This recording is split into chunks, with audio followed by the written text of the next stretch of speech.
Une grande question que se posent beaucoup de dirigeants. Pourquoi mon marketing ne vend pas?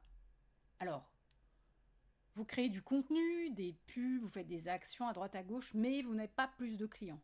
Alors, ce n'est pas un problème de volume, c'est un problème de vision. Dans cette vidéo, je vais vous partager 3 points concrets pour comprendre pourquoi votre marketing ne vend pas et surtout ce que vous pouvez faire différemment pour remettre un petit boost de performance dans vos actions. Et si ce que je vous dis aujourd'hui résonne avec votre situation, restez jusqu'au bout parce que j'ai un petit cadeau pour vous. Alors, si vous ne me connaissez pas encore, je suis Emmanuel, partenaire stratégique en marketing et en vente. Donc, j'ai plus de 20 ans d'expérience en B2B et en B2C. Et j'accompagne principalement des dirigeants de PME et en particulier ceux qui atteignent un plafond de chiffre d'affaires. Vous savez, cette phase où on fait tout ce qu'il faut, mais la croissance reste bloquée. Bref, allez, on rentre dans le vif du sujet. Point numéro 1. Le marketing n'est pas une action, c'est un système. Il y a beaucoup de dirigeants qui considèrent encore le marketing comme un simple appui à la vente ou comme une série d'actions tendances. Alors on va tester une pub Facebook par-ci, un post LinkedIn par-là, un peu de SEO, des trucs et des machins. Mais en réalité, si ces actions ne sont pas reliées par un système, une stratégie d'ensemble, elles restent isolées, inefficaces et en plus elles sont impossibles à piloter.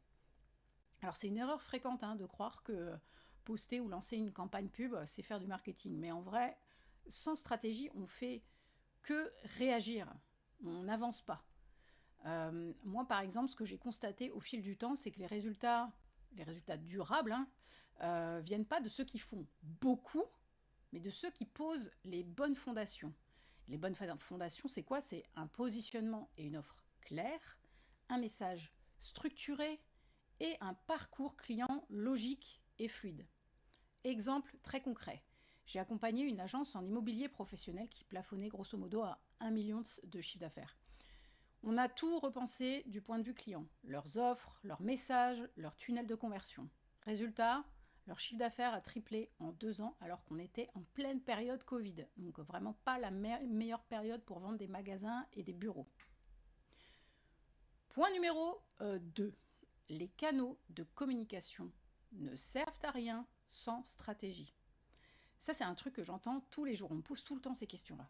Est-ce que je dois être sur LinkedIn? Est-ce que je dois faire de la pub sur Meta? Est-ce qu'il faut qu'on lance une chaîne YouTube? Mais en fait, le canal, c'est pas ça la question. La vraie question, c'est pourquoi ce canal? Pour dire quoi? À qui? Et surtout, pour l'amener où? Le problème, c'est que les prestataires, ils vendent des canaux comme des solutions miracles. Vous devez faire du SEO. YouTube est incontournable. Sans pub, vous êtes invisible. Et du coup, vous, dirigeants, vous vous retrouvez avec un espèce d'empilement d'actions sans vision globale, sans cohérence, sans rien. Par exemple, vous avez un community manager d'un côté pour LinkedIn, un freelance de l'autre pour vos pubs payantes, un tout beau site super moderne, refait à neuf et tout, une vidéo YouTube bien produite, bien léchée, qui vous a coûté une blinde, et à la fin, 0 client en plus. Pourquoi? Parce que vous avez des musiciens, mais vous n'avez pas le chef d'orchestre.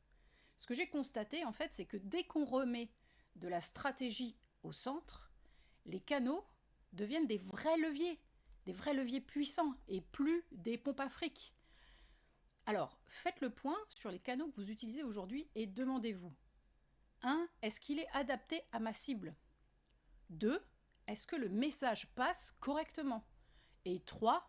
Où est-ce que je veux amener mon prospect ensuite et est-ce que c'est clairement indiqué?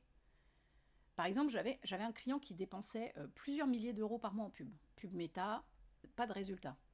On a recentré toute sa stratégie, on a clarifié son offre et changé les messages. Et résultat, il a divisé son budget pub par 2, tout en générant plus de prospects qualifiés.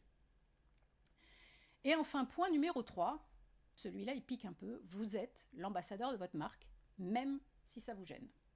Alors, je sais que ce point peut déranger, surtout dans l'univers du B2B, mais malheureusement aujourd'hui, c'est un fait, on fait confiance aux humains et plus au logo. Et surtout, en PME, le dirigeant, c'est souvent le premier vecteur de confiance. Et pourtant, beaucoup hésitent encore à se mettre en avant. Alors ils se disent, bah ouais, mais je veux pas devenir influenceur, j'ai pas envie de faire des vidéos débiles, c'est pas mon style, etc. Spoiler, vous n'avez pas besoin de devenir TikToker, hein. Ce qu'on appelle le personal branding, c'est simplement incarner, humaniser la vision de votre entreprise. Ça permet de créer du lien, de mettre un visage derrière une offre et surtout de raccourcir les cycles de vente. Donc mon conseil simple pour ça, créez un post LinkedIn par semaine. Alors sur votre profil perso, hein, pas sur la page entreprise. Vous postez une conviction, une idée un peu poil à gratter, ça marche bien ça généralement. Un retour client, une réponse à une question qu'on vous pose souvent. Pas besoin de storytelling dramatique, hein. Pas besoin de grands mots, de grandes phrases. Juste parlez à vos clients exactement comme vous le faites en rendez-vous. Et ce que ça change, c'est énorme. Vos prospects arrivent en rendez-vous déjà convaincus. Ils vous connaissent, ils ont confiance. Et parfois, ils vous appellent même en disant « Ah bah j'ai vu ce que vous faites, ça m'a parlé, j'aimerais beaucoup qu'on travaille ensemble. » C'est pas le pied ça quand même? Et si vraiment vous ne voulez pas vous exposer, c'est ok. Mais dans ce cas, quelqu'un dans l'entreprise doit forcément porter la voix de la marque. Parce que sinon, vous restez invisible dans un marché qui est déjà saturé, et même si votre produit ou votre service est excellent. Donc pour récapituler, le marketing n'est pas une action, c'est un système. Sans système, vos efforts sont dispersés et pas efficaces. Les canaux ne servent à rien sans stratégie. Le problème, c'est pas LinkedIn ou YouTube, c'est ce que vous en faites. Et dernièrement, vous êtes ambassadeur de votre marque. Vos clients veulent un visage, une vision, une voix. Mettez-les en confiance. Donc pour conclure, si vous vous êtes reconnu dans ce que j'ai partagé, je vous propose d'aller un peu plus loin en faisant gratuitement le bilan de votre marketing. Vous répondez en ligne à des questions sur 13 thématiques clés. Alors ça va vite, hein, c'est oui-non le plus souvent, je sais que vous n'avez pas le temps. Et vous allez recevoir des conseils personnalisés en fonction de vos résultats sur chacune des thématiques. Alors le lien est en description ou vous pouvez scanner le QR code qui apparaît à l'écran.